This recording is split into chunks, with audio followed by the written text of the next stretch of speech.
창세기 17장 1절부터 8절의 말씀을 보겠습니다.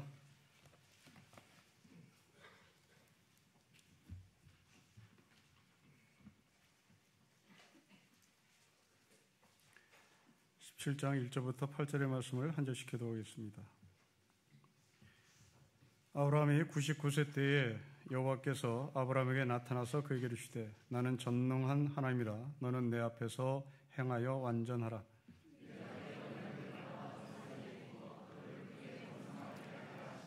아브라함이 엎드렸더니 하나님이 또 그에게 말씀하여 이르시되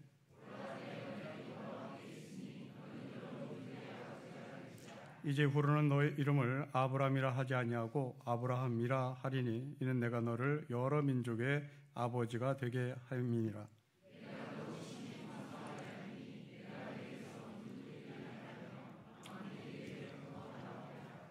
내가 내 언약을 나와 너의 및 너의 대대 후손 사이에 세워서 영원한 언약을 삼고 너와 너의 후손의 하나님이 되리라. 내가 너와 너의 후손에게 너가 거류하는 이 땅 곧 가나안 온 땅을 주어 영원한 기업이 되게 하고 나는 그들의 하나님이 되리라. 아멘. 오늘 본문은 하나님께서 아브라함에게 다시 한번 약속하시고 계약을 체결하시는 말씀입니다. 두 가지의 내용을 하나님께서 언약하시는데요. 하나는 이름을 바꾸십니다. 아브라함에서 아브라함이라는 이름으로 바꾸십니다. 그리고 두 번째로 너의 몸에서 태어난 모든 사람들을 통하여 큰 민족을 이루게 할 것이고 이 약속은 절대 변치 아니하신다고 말씀을 하십니다. 이 말씀을 받을 때가 아브라함이 99세였다고 성경은 기록합니다. 86세에 아브라함이 하갈을 통하여 이스마엘을 낳았고 이제 13년 만에 하나님은 다시 아브라함에게 찾아오셔서 계약을 체결하십니다. 창세기를 전체 읽어보면 아브라함의 나이를 구체적으로 기록했던 적이 총 5번 있습니다. 첫 번째는 75세입니다. 가나안을 향해서 떠났을 때 아브라함의 나이가 75세였다고 기록합니다. 두 번째는 86세입니다. 하갈의 몸을 통해서 이스마엘을 탄생시켰을 때 나이가 86세였습니다. 오늘 99세의 나이가 등장합니다. 여기에는 두 가지가 포함됩니다. 하나는 아브라함이 아브라함이라는 이름으로 바뀝니다. 또 하나는 이 99세 때 아브라함이 이스마엘과 함께 할례를 받습니다. 네 번째입니다. 100세가 등장합니다. 이삭이 태어납니다. 그리고 175세, 다섯 번째 나이가 등장합니다. 아브라함이 죽습니다. 75세, 86세, 99세, 100세, 175세 나이를 기록했다는 것은 이것이 대단히 중요한 사건이 될 수 있고 전환점이 될 수 있고 변곡점이 될 수 있고 아무튼 아브라함에게 있어서 굉장히 기억할 만한 나이였다는 얘기입니다. 여러분에게도 지금까지 살아오면서 이렇게 아브라함처럼 75세, 86세 어떤 변곡점, 분기점, 어떤 정점 이런 나이를 기억하고 계실지 모르겠습니다. 저는 20살에 예수 그리스도를 만났습니다. 78년 여름방학이 끝나갈 쯤 제 방에서 하나님이 저를 만나주셨습니다. 32살에 하나님은 저에게 목사 안수를 해주셨습니다. 37에 하나님께서 저를 힐링교로 인도하셨습니다. 63세에 저는 첫 손주를 받습니다. 잊지 못할 나이들입니다. 저의 변곡점입니다. 저의 전환점이기도 합니다.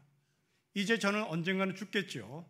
제가 언젠가는 죽을지만 그 나이는 저는 기억하지 못할 겁니다. 그러나 제 아이들은 제가 언제 죽었는지 몇 살에 세상을 떠났는지 기억할 겁니다. 이만큼 중요합니다. 75세, 86세, 100세, 175세 아브라함에게 굉장히 중요한 나이입니다. 기억할 만한 나이입니다. 그런데 좀 이상한 점이 있습니다.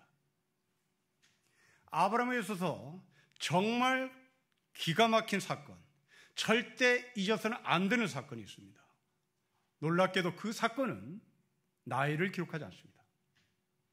여러분들이 아브라함 그러면 떠오르는 사건, 정말 자랑할 만한 사건, 정말 영적으로 위대한 사람으로서의 삶을 살았던 사건, 그 사건을 여러분들은 기억할 것입니다.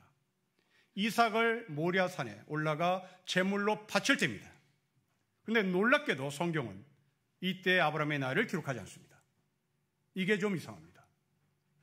우리 같으면 헌금을 많이 하고, 우리 같으면 나의 삶을 전체 다 바쳤다, 이런 아브라함 같은 모리아산에 이삭을 바치는 사건이 여러분 삶 속에 경험됐다면 이것은 반드시 기록할 겁니다. 내 나이 몇 살 때 내가 내 아이 데리고 모리아산에 올라갔지, 내가 몇 살 때 내 전 재산을 다 바쳐서 하나님께 헌금했지. 그런데 성경은 기록하지 않습니다. 이삭도 기록하지 않습니다. 이삭이 나중에 간증합니다. 내가 몇 살 때 아버지를 따라 모리아산에 올라간 적이 있지, 이렇게 말해야 되는 겁니다. 그런데 이삭도 없습니다. 이삭의 나이가 몇 살 때 모리아산에 올라갔는지, 아브라함의 나이가 몇 살 때 모리아산에 올라갔는지를 기록하지 않습니다. 우리는 알고 싶습니다. 차라리 하갈의 몸에서 태어난 이스마엘의 탄생이 86세였더라, 이건 지우는 게 낫겠습니다. 이건 창피하기 때문에 그렇습니다. 정말 기록하기를 원한다면 그냥 둘이 멍실 넘어가는 게 좋겠습니다. 86세를 지우고, 우리 아버지가 실수로 애 하나 낳아가지고 왔지요, 그리고 넘어가도 될 것 같습니다. 그런데 왜 성경은 모리아산의 사건의 나이를 기록하지 않고 이렇게 86세 이것을 기록하는 것일까요? 왜 자랑스러운 사건은 생략한 채 부끄러운 사건은 기록하는 것일까요? 이것은 우리의 신앙생활과 깊은 상관관계가 있기 때문에 그렇습니다. 바울의 말을 빌어보겠습니다. 바울은 고린도전서 3장에서 기독교인, 예수 그리스도 안에 있는 사람들을 두 사람으로 분류합니다. 하나는 육적인 그리스도인, 또 하나는 영적인 그리스도인이라고 표현합니다. 이 육적인 그리스도인들은 젖을 먹어야 된다고 말합니다. 밥을 먹을 수 없다고 이야기하죠. 그래서 이 젖을 먹는 아이는 그 젖을 통하여 성장해 나갑니다. 그 성장했던 육적인 그리스도인, 그 사람이 때가 되면 밥을 먹기 시작합니다. 영적인 그리스도인으로 성장하는 겁니다. 그런데 여기에 모리아산의 사건과 똑같은 틀이 있습니다. 아이가 태어나서 젖을 먹습니다. 그리고 밥을 먹습니다. 이것이 정확하게 몇 살인지는 모릅니다. 때가 되면 젖을 먹던 아이가 밥을 먹게 되어 있습니다. 모든 아이가 2살에 밥을 먹는다, 3살에 밥을 먹는다, 일률적으로 정하지 않습니다. 그러나 이 아이는 밥을 먹게 되어 있습니다. 하나님이 우리에게 던지는 메시지입니다. 하나님의 부르심을 받은 아브라함, 그리고 구원의 확신을 가진 아브라함, 그것은 창세기 15장 6절입니다. 이 창세기 15장 6절은 바로 어린아이로 막 태어난, 그리고 세상을 보기 시작했던 영적인 나이입니다. 여러분도 이 창세기 15장 6절이 있습니다. 저에게도 창세기 15장 6절은 1978년 8월달 여름방이 끝나갈 때쯤 내 방에서 나를 만나신 하나님, 바로 그 자리에서 내가 무릎을 꿇고 그 새벽에 내가 하나님을 믿겠습니다라고 고백했던 바로 그 지점입니다.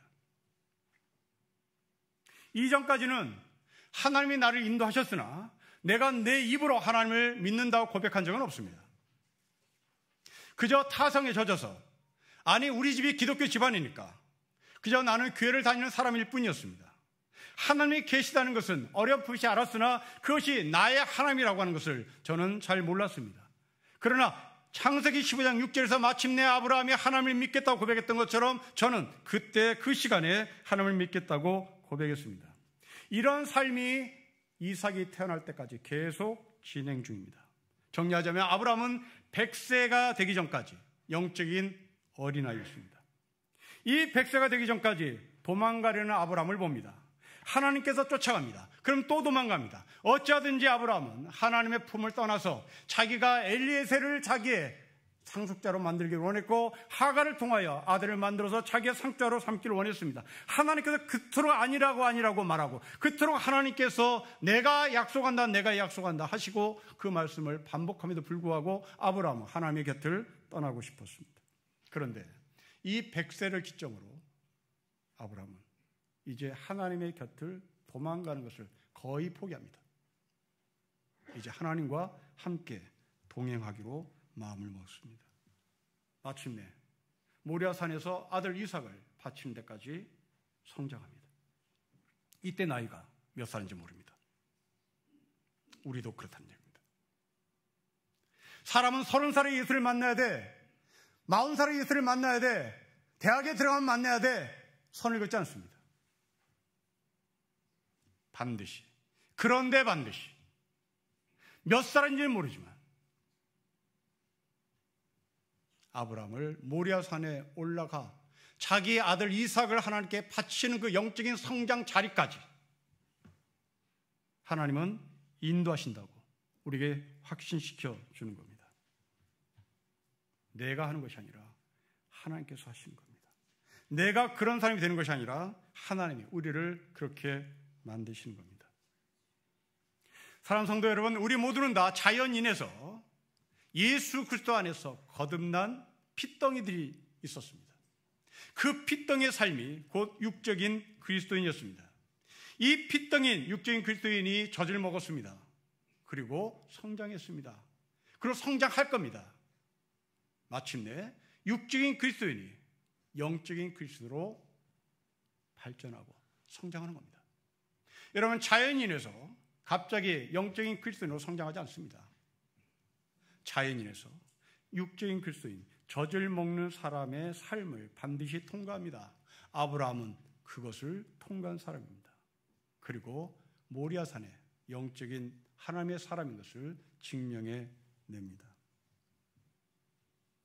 우리는 나도 모르게 하나님께서 나와 동행하신다는 것을 믿었으면 좋겠습니다. 그리고 때로는 그 하나님이 나에게 간섭하시는 것이 싫어 귀찮을 때도 있었을 겁니다. 그러나 어느새 이제 하나님이 내 편이 아니라 나도 하나님 편이 되고 있고 나도 하나님과 동행하고 싶고 나도 하나님 편이 되어서 하나님의 나라의 동역자로 서고 싶은 그런 마음을 갖는 겁니다. 이제 하나님의 말씀이 불편한 것이 아니라 오히려 내게 꿈이 되고 확신이 되고 감사가 되고 소망이 됩니다.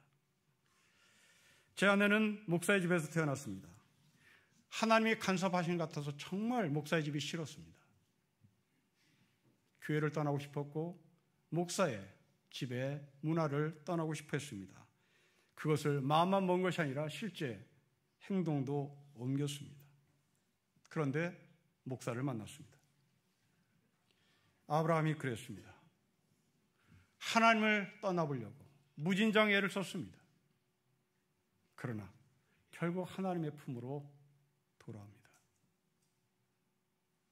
성경 읽다 보면 이런 아브라함 같은 사람이 신약 성경에 있습니다. 누가복음에 나오는 둘째 아들입니다.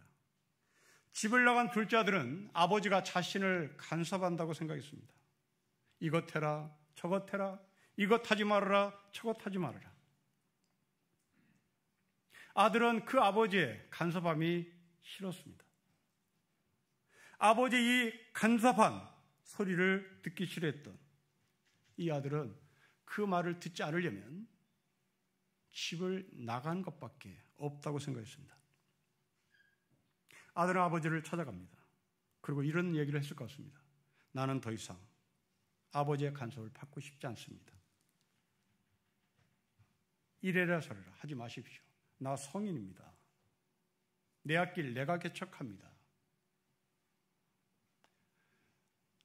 아버지는 말했겠죠.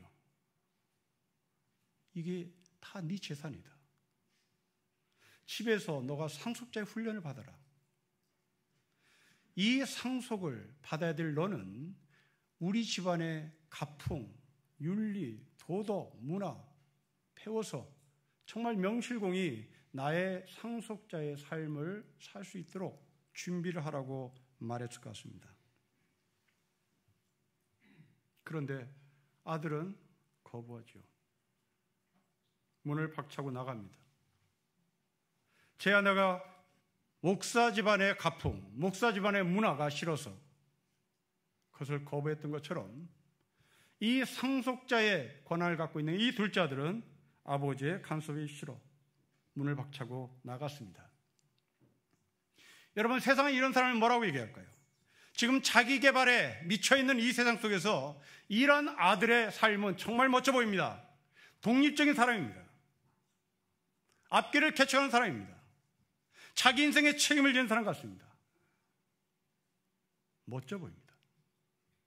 우리는 이런 사람을 향해서 독립심이 강한 사람, 개척자, 자기 인생에 책임을 지는 삶이라고 평가할 수 있겠습니다. 그리고 집을 나갈 때 이 사람도 걱정은 있었겠죠. 그러나 그 걱정을 자신의 젊음으로 덮었을 겁니다.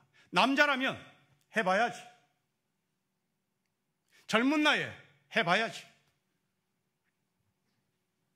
돈 주고도 살 수 없는 이 젊음의 경험을 나는 할 거야. 아마도 이 사람은 자신의 불안함과 자신의 염려를 젊음으로 누르고 집을 나갔을 겁니다.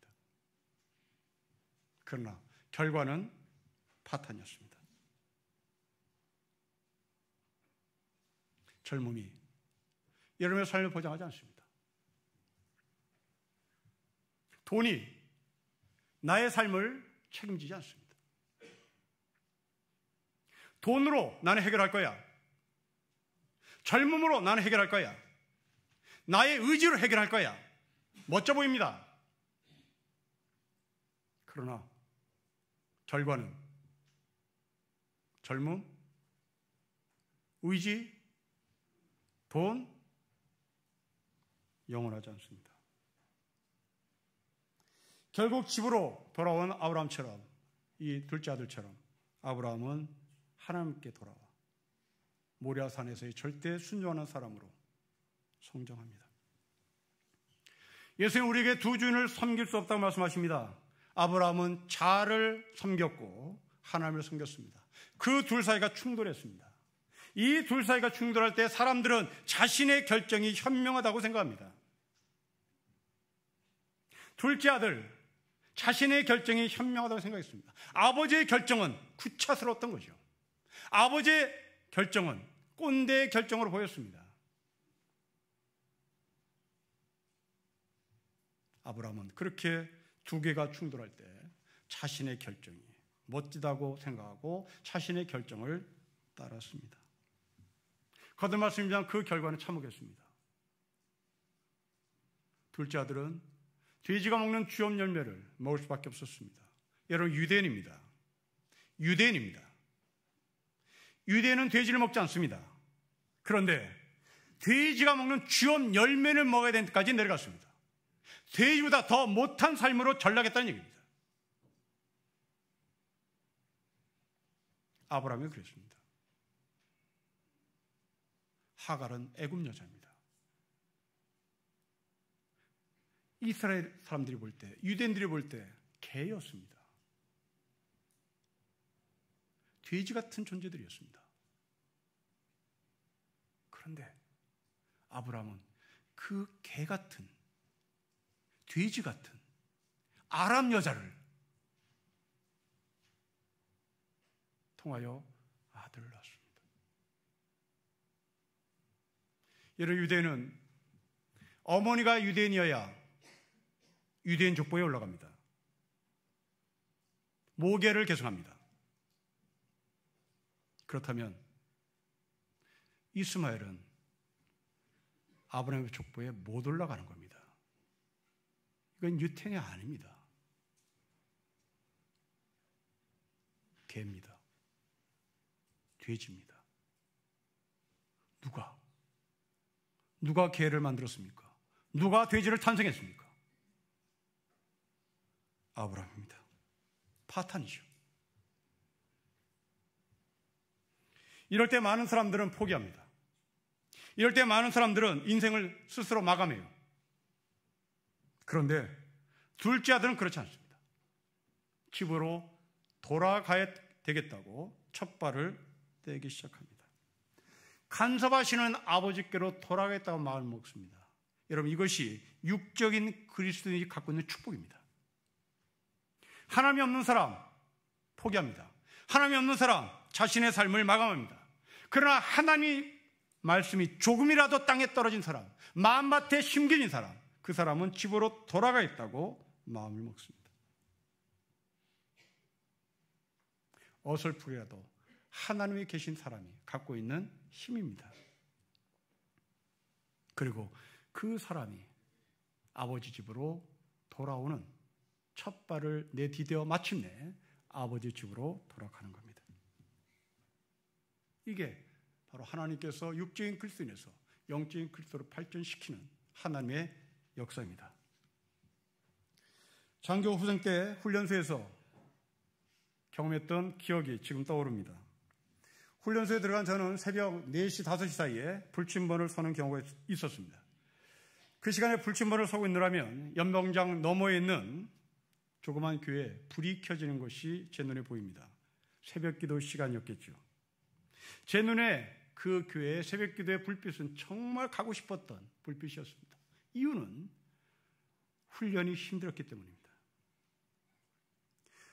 저 교회 가서 새벽 기도를 드리고 싶다. 나도 저 새벽 기도의 모임에 함께 끼고 싶다는 생각을 합니다. 그러나 동시에 그 교회에서 들어오는 그 불이 무섭게 다가왔습니다. 그 무서운 불빛의 근거는 내가 앞으로 목사가 될 사람이기 때문에 그렇습니다. 일생을 저걸 해야 된다? 일생을 불을 켜고 새벽 기도 해야 된다? 저는 끔찍했습니다. 20대 초반의 나이입니다. 그런데 어느새 저는 새벽 기도를 하고 있습니다. 하나님이 이렇게 성장시킨 겁니다. 아브라함은 그렇게 성장해 왔던 겁니다. 아브라함은 처음부터 완전한 사람이 아니었습니다. 하나님은 이 완전하지 못한 아브라함을 완전하게 만드십니다. 오늘 본문은 바로 그 메시지의 핵심을 우리에게 전달합니다. 여러분 1절을 보십시오. 우리 1절을 같이 읽겠습니다. 시작. 아브라함이 99세 때 여호와께서 아브라함에게 나타나서 그에게 이르시되 나는 전능한 하나님이라 너는 내 앞에서 행하여 완전하라고 얘기합니다. 내 앞에서 행하여 완전하라. 이게 워딩입니다. 여러분들이 잘못 읽으면 그리고 언뜻 보면 하나님은 완전을 요구하신 것 같습니다. 아브라함아 완전히 행하라. 아브라함에 완전하게 행하라. 그렇게 읽혀집니다. 그런데 다시 보니 뭔가 이상합니다. 그리고 매끄럽지가 않습니다. 껄끄럽습니다. 번역이 잘못된 것인가라는 의심을 갖습니다. 그러나 번역은 틀리지 않았습니다. 여러분들이 거칠게 느껴질 뿐입니다. 오늘 이 본문은 완전히 행하라가 아닙니다. 그렇다고 완전히 삶을 너가 완성하라도 아닙니다. 오늘 본문을 그대로 다시 표현해 보겠습니다. 아브라함아 내 앞에서 행하라. 아브라함아 내 앞에서 완전하라. 퍼스트가 행하라입니다. 퍼스트가 행하라입니다. 퍼스트가 완전하라가 아닙니다. 출발해라. 시작해라. 아브라함아 아람 여자를 통하여 아들을 낳았다는 것에 대해서 너는 고개 숙이지 말아라. 거기서 스톱하지 말아라. 거기서 너 인생 끝내지 말아라. 시작해라. 너는 완전하지 않다.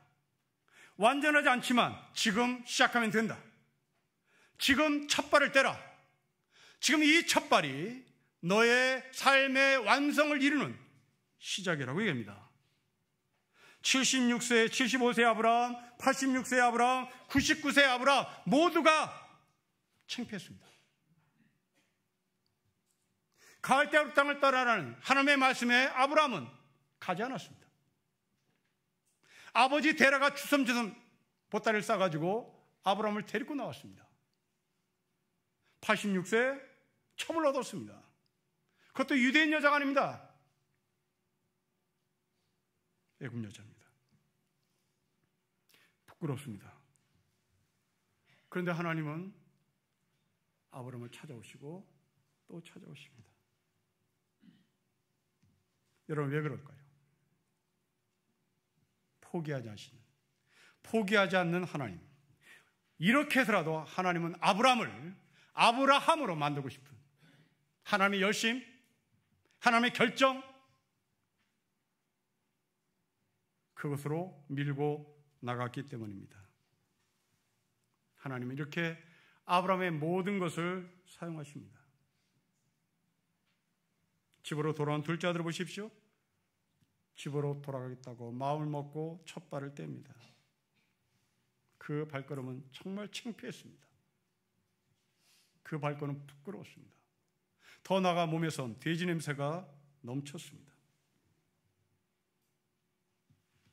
앙드레 지드라는 작가를 여러분들이 알고 있습니다. 이 사람이 탕자의 비유를 패러디해서 글을 쓴 적이 있습니다. 이 사람의 글을 보면 집으로 돌아온 이 둘째 아들이 형을 꼬십니다. 그리고 형도 밖으로 나가보라고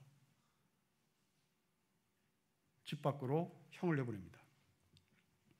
그 결과 이 형이 아주 단단해서 아주 성숙한 사람으로 돌아온다. 이것이 앙드레 지드가 탕자의 비유를 패러디한 글입니다. 이 앙드레 지드의 말을 그대로 옮겨보겠습니다. 탕자가 한동안 길을 잃은 건 그 사람에게 좋은 일이었다. 그가 죄를 지은 것도 좋은 일이었다. 우리도 바로 이 운명을 거쳐야 한다. 이제 우리는 용기를 내어 하나님과 절교를 선언해야 한다. 그런 뒤에야 우리는 그분을 찾을 수 있다. 그래야만 우리는 그분을 만나고 싶어진다. 여러분들은 어떤 마음을 드는지를 묻습니다. 집을 나갔더니 단단해져 왔다. 그러니 형도 나가서 단단해지고 와라. 그러면 하나님을 만날 수 있는 기회다. 하나님과 절교를 해라. 그리고 생고생 해봐라. 하나님을 만날 수 있다. 저는 여기에 잘못된 해석이 앙드레 지드에게 있다고 봅니다. 왜냐하면 성경은 인간에게 선한 구선 1도 없기 때문입니다. 만약 인간에게 선한 능력이 조금이라도 있었다면 예수님은 십자가에 죽을 이유가 없습니다. 예수님은 말로 권면하면 되는 겁니다. 알아먹으니까요, 우리가. 도덕주의 가마를 주면 되는 거예요. 인간의 양심을 정확히 찌르면 되는 거예요, 말로. 알아먹으니까요. 근데 성경은 알아먹지 못합니다, 인간은. 그래서 예수님은 죽은 겁니다. 도덕적인 가마를 통하여 알아먹으면 뭐하러 예수님이 십자가에 죽겠습니까? 우리는 도대체 쓸모가 없는 존재고 회상 불가능한 존재입니다. 하나님이 만드셔야만, 하나님이 주물르셔야만, 하나님께서 다시 새롭게 빚으셔야만 우리는 아브라함이 되는 겁니다. 바울은 이것을 정확히 꿰뚫고 인간이 무엇인지 알았고 하나님이 누구신지 알았습니다. 바울의 말은 인간이 가능성 있는 존재가 아니라 합력하여 선을 신 하나님 때문에 우리는 일어나는 것이라고 고백합니다. 말귀를 못 알아먹는 인간에게 하나님은 그 모든 것들을 버무려서 합력해 선을 도출해내시는 하나님, 이것이 바울의 고백입니다. 집을 나간 아들이 단단해져서 들어온 것이 아니라 누더기 차림으로 돌아온 아들을 하나님께서 씻기시고 받아주셨기에 그 둘째 아들은 다시 아들로 선 것입니다. 사랑하는 성도 여러분, 하나님이 여러분들에게 성숙해서 나에게 오라고 말하지 않습니다. 단단해져서 나에게 오라고 말하지 않습니다. 지금 시작하라고 얘기합니다. 말씀이 힘입니다. 육신은 연약합니다. 이 연약한 육신에게 하나님 말씀하십니다. 지금 하라고. 거듭 말씀합니다. 행하십시오. 완성을 향해 출발하십시오. 지금 시작입니다. 저희 이 설교를 듣는 여러분 중에는 설교자니까 청중에게, 회중에게 립서비스를 하고 있구나 라고 생각할지 모릅니다. 그런데 놀랍게도 아브라함이 바로 여러분들이 생각하는 그 생각과 똑같은 생각을 하고 있음을 성경은 우리에게 가르쳐 줍니다. 여러분 3절 보십시오. 우리 3절을 같이 읽겠습니다. 시작. 아브라함이 엎드렸어요. 하나님이 또 그에게 말씀했습니다. 아브라함이 엎드렸습니다. 화가가 되어서, 여러분들이 화가가 되어서 이 3절의 아브라함을 그림으로 그려보십시오. 아브라함의 얼굴을 상상하며 그림을 그려보십시오. 이 아브라함의 엎드린 얼굴은 어떻게 나올까요? 하나님 립서비스 하고 계시네. 하나님 그냥 좋은 말만 하고 계시네. 믿지 못하겠다는 얼굴을 하고 계실 것 같습니다. 이 3절은 둘째 아들이 겹쳐 보입니다. 집으로 돌아가겠다고 결심하고 집으로 돌아오는 그 아들을 생각해 보십시오. 집 가까이에 도착한 이 둘째 아들은 집을 못 갑니다. 마을 어귀에서 불안해합니다. 마을 어귀에서 서성입니다. 무섭기 때문입니다. 성경은 아버지가 먼저 그 아들을 봤다고 기록합니다. 무서워 벌벌 떨며 첫걸음은 내디뎠으나 꼬린점까지 가는 데는 역부족이었던 이 둘째 아들을 아버지가 먼저 봅니다. 그리고 아들을 향해서 뛰어가십니다. 아버지 아들이 만난 곳은 집이 아닙니다. 아버지 아들이 만난 것은 동네 어귀입니다. 아들은 그때 샤워하기 전입니다. 옷을 갈아입기 전입니다. 돼지 냄새가 몸에서 넘치는 자리입니다. 하나님은 그 아버지는 그 둘째 아들을 끌어안으십니다. 오늘 하나님이 아브라함에게 그렇게 말씀하십니다. 여러분 4절을 보십시오. 보라, 내 언약이 너와 함께 있다. 너는 여러 민족의 아버지가 될 것이다. 엎드린 아브라함, 믿지 못하겠다는 아브라함, 무섬에 떠는 아브라함. 그러나 하나님은 행하여 완전하라고 말씀하시며 그 완전의 약속을 아브라함에게 하십니다. 육적인 그리스도인에서 영적인 그리스도는 성숙해 나가는 과정입니다.